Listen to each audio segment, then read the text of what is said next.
My childhood friend is getting married, and I headed to the wedding venue to give my congratulations. But the bride stopped me in my tracks. "Can't you, a high school dropout, stay away from us elites?" Confused, I was told to leave immediately by the bride. I was forcefully expelled halfway through, reluctantly leaving the venue in tears. All I could do was that much, without even being allowed to offer my congratulations. My name is Mary Cucumber. I'm a 30-year-old working in the IT industry. I have a childhood friend who is 2 years older than me, named Charlie Belland. Charlie and I were close like siblings, always playing together. If anything, I was the one clinging to him, always sticking by his side, wherever we went. Today, I was heading to the venue, where the wedding of that childhood friend was taking place. Charlie is getting married. It's a bit sad, but it's truly a joyous occasion. Because we've known each other for so long, I can't help but feel a sense of loneliness, knowing we won't be able to casually meet like before. But more than that, I'm incredibly happy that he's finding happiness, and I was looking forward to today's wedding. Until the formula begins, I indulge in memories of Charlie. Life is a mysterious thing. I never imagined I would find myself in such a situation around the time I graduated from junior high. The truth is, I didn't go on to high school, but started working right after graduating from junior high. In contrast to me, Charlie entered a famous college preparatory school and successfully gained admission to a prestigious university. He was always smart from the start, and when we were children, he often taught me how to study. Being consistently at the top of his class at school, Charlie's impressive academic background comes as no surprise. Feeling the growing gap between him and me, I started to believe that we were living in completely different worlds.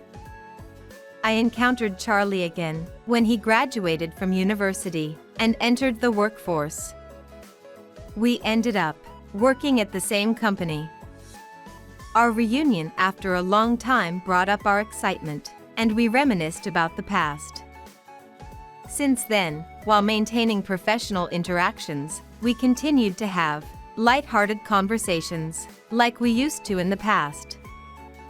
It was when Charlie introduced his girlfriend to me that their marriage was decided. That day we had a small drinking party with some mutual friends. They had a small drinking party. Charlie brought his fiancée, Rita, to the party. Rita is so good-looking that men in the world turn their heads to her. She is beautiful in appearance, and was brought up by a wealthy young lady. The fact that Charlie got married to such a person, I was really happy. He is like family to me, and I was really happy to see him. I was really happy because he was like a family member and had a happy smile on his face. There was one thing that really bothered me. He smiles and talks with his friends, but for some reason, she has a cold attitude towards me. Rita, your skin is really beautiful, isn't it? Do you do any special skincare or something like that? Not really. In this manner, whenever I casually approach her, she responds with a somewhat distant attitude. I wondered if I had done something to offend her, but in the first place, we just met today, and there's no reason for her to hold a grudge. However, as I observed her talking with Charlie, she truly seemed happy, and it was evident that Charlie cherished her deeply.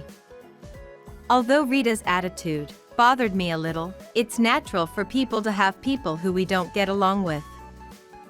Perhaps she simply felt that we didn't get along. There's no need to dwell on it.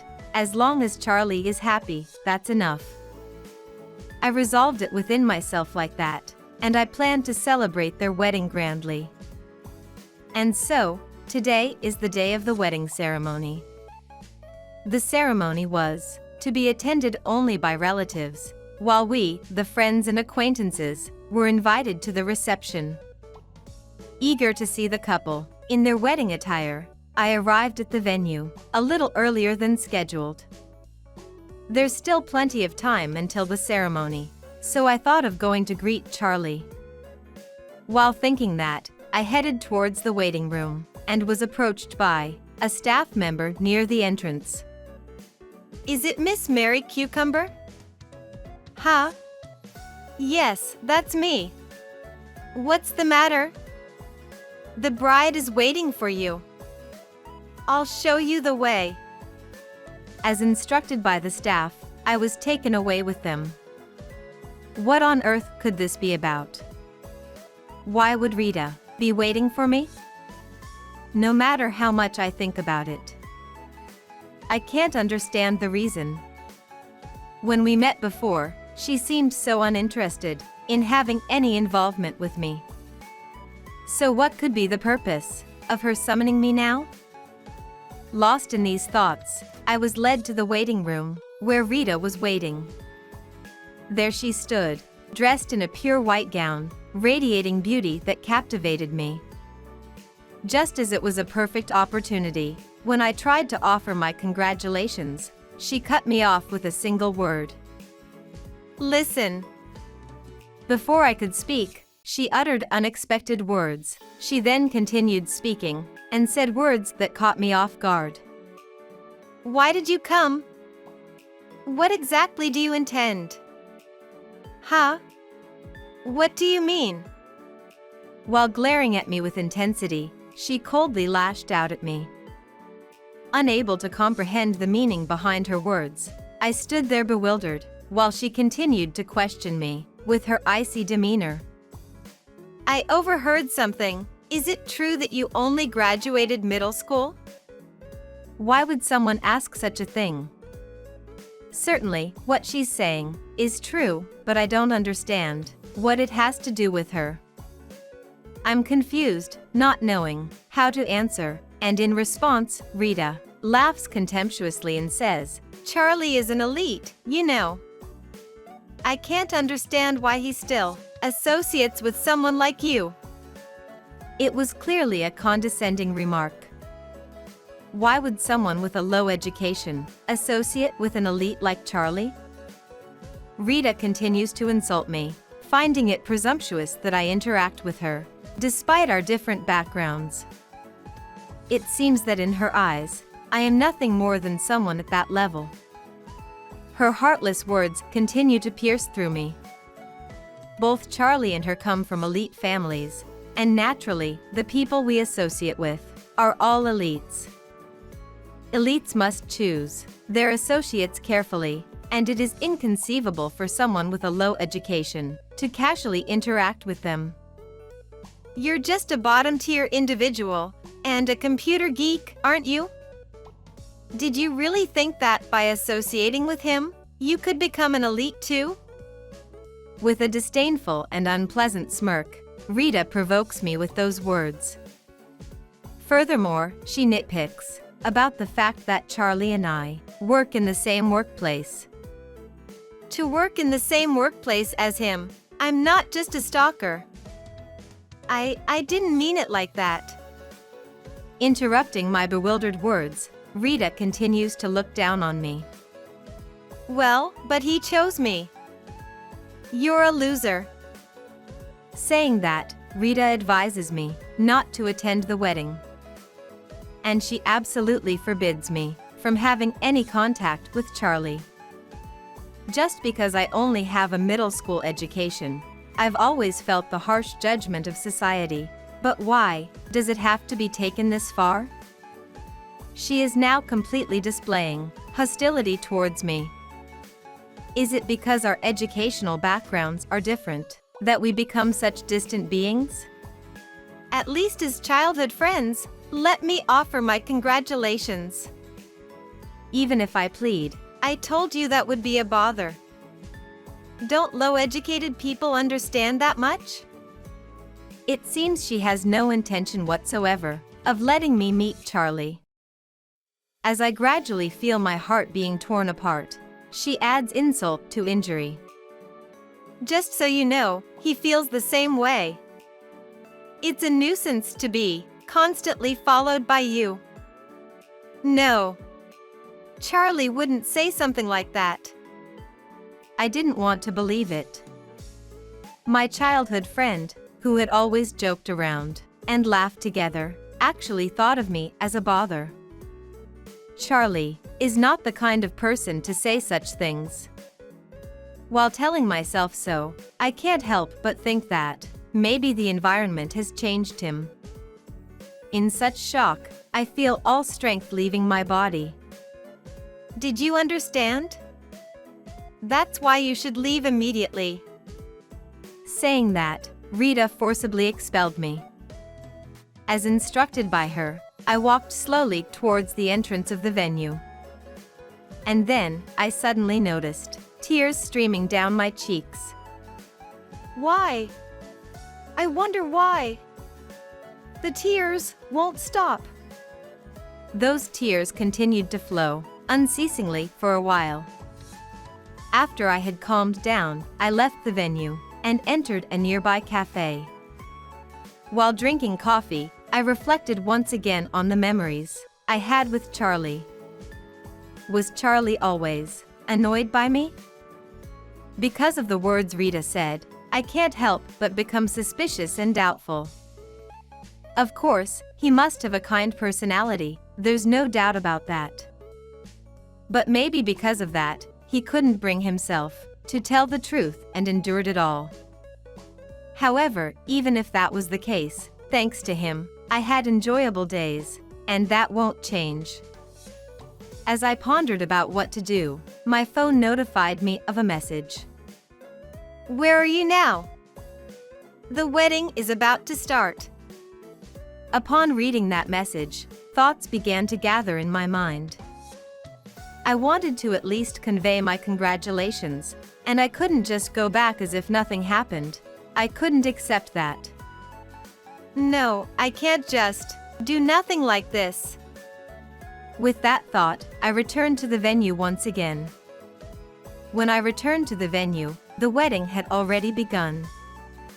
I informed the staff that I was late and made my way to my designated seat.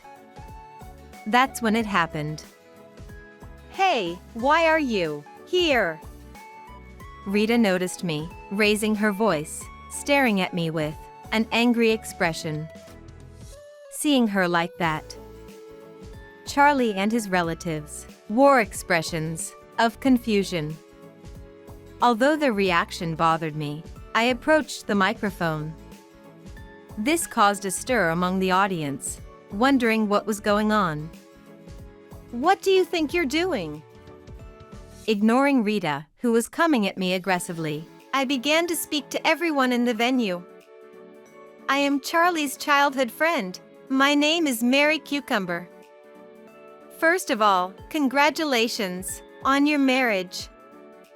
However, the reason I am able to be involved with both of you will come to an end today.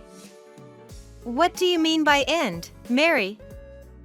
Charlie looked puzzled, unable to understand the meaning of my words. His reaction only intensified the discomfort I felt earlier. But now, it's important to express my own feelings. With that in mind, I continued speaking. Just now, Rita told me that our worlds are different. It seems like she doesn't want me to be involved anymore. Therefore, after today, I will sever ties with both of you. With those words, the celebratory atmosphere in the venue suddenly changed. Charlie widened his eyes, while Rita wore a triumphant smile on her face. I couldn't tell what thoughts lay behind her expression. But there was something else. I needed to convey this here. After taking a deep breath, I uttered those words. Due to certain circumstances, Charlie will be dismissed from our company after today. Are the two of you okay with that? The moment I said that, Rita's smirking expression turned into utter confusion, as if she couldn't comprehend my words.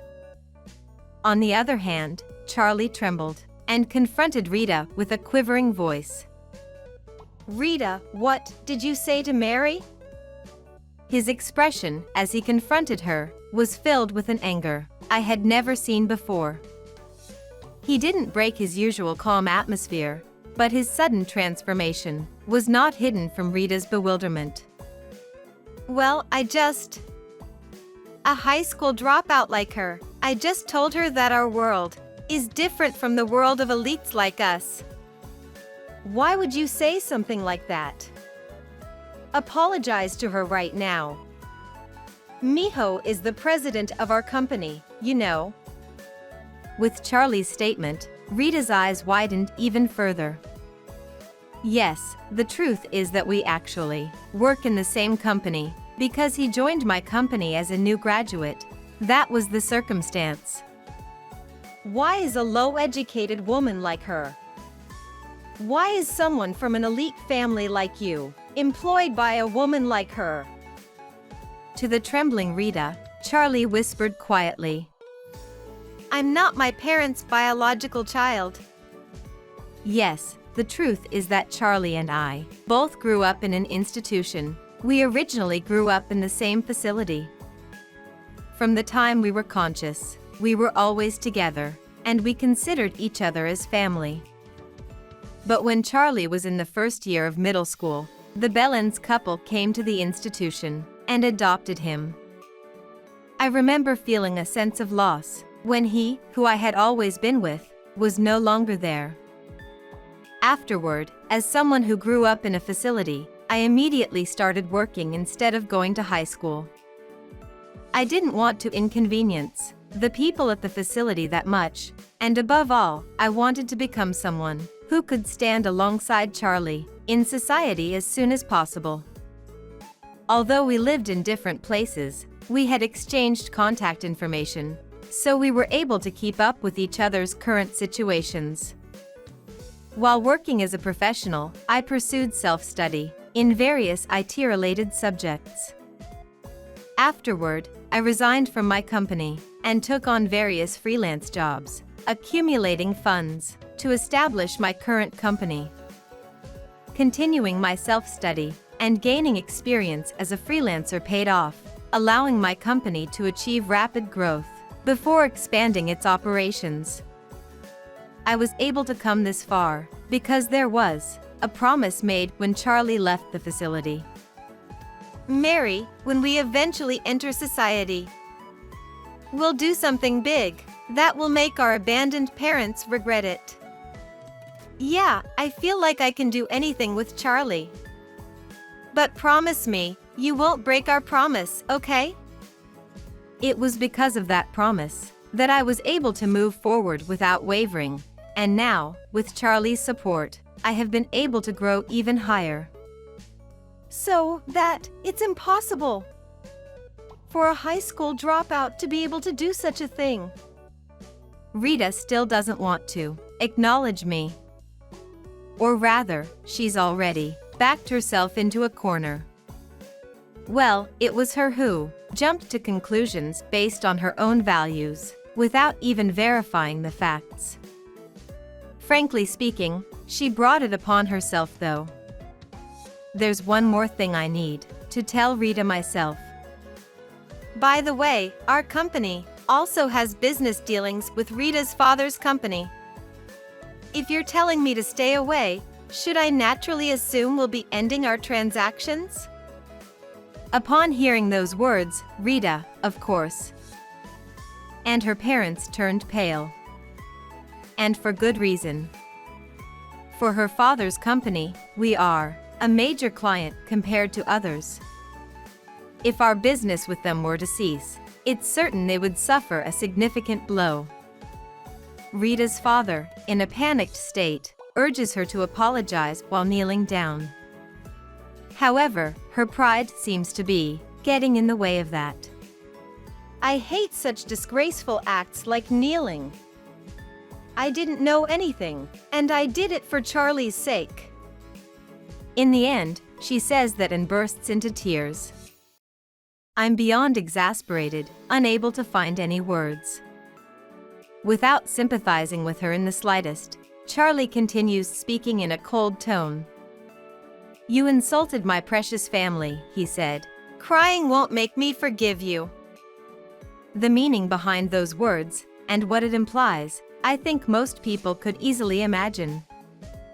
Ignoring the sobbing Rita, Charlie bowed to the guests, and spoke these words. I will cancel the marriage with her, he said. We will return all the wedding gifts in full. With those words, he bowed and apologized. At that moment, Rita, who had been crying, frantically tried to stop Charlie. Wait a minute. You must be joking, right? I can't marry someone who disrespects my important family. Sorry, but let's pretend this conversation never happened. His words were enough to fill Rita with despair. Charlie approached me and apologized for causing me the trouble. He hadn't changed at all, just as I suspected. I felt relieved by that and showed him a smile. Then, Rita looked at me and Charlie with a hateful voice. Don't play around. You two were together from the beginning, weren't you? She made an outrageous accusation. In the first place, it's highly unlikely that Charlie and I were together. I actually have another fiancé, you know? Yes, in reality, I had become involved with someone I met through business dealings, and we were already engaged. This matter was discussed at a previous drinking party, and it seems that she didn't listen at all. Well then, I'll claim damages for breaking off the engagement. Well, I think that's probably impossible. Because Rita, you have insulted me. This time, Charlie's decision to break off the engagement was due to Rita's excessive words and actions towards me. If this can be a valid reason, there is a possibility that no compensation will be incurred. Why am I going through this? To such an uneducated woman like you. Because you were supposed to be a beloved daughter-in-law to my family. If you keep making a fuss, I won't forgive you for real. When I said this coldly, Rita seemed frightened, and her expression twisted. And until the end, she seemed like she wanted to say something, but she fell silent, drooping her head in disappointment. Afterwards, Charlie and Rita officially terminated their engagement. The cost of the venue will be covered by her parents. It seems to serve as an apology for the trouble caused by their daughter. As for compensation, there was no valid reason recognized, so it was not claimed. Due to this incident, Rita has been viewed with cold eyes by those around her, and it seems she has lost a lot of trust. I am the daughter of an elite family. Why doesn't anyone acknowledge me? She still complains, even now, and it seems difficult for her to change in the future. Charlie is still working at my company. He said he's tired of romance for a while, and he wants to live by making work his lover. Honestly, I want him to find happiness, but it seems like he should start by cultivating his ability to choose a nice woman before that, and we're still joking around and laughing together.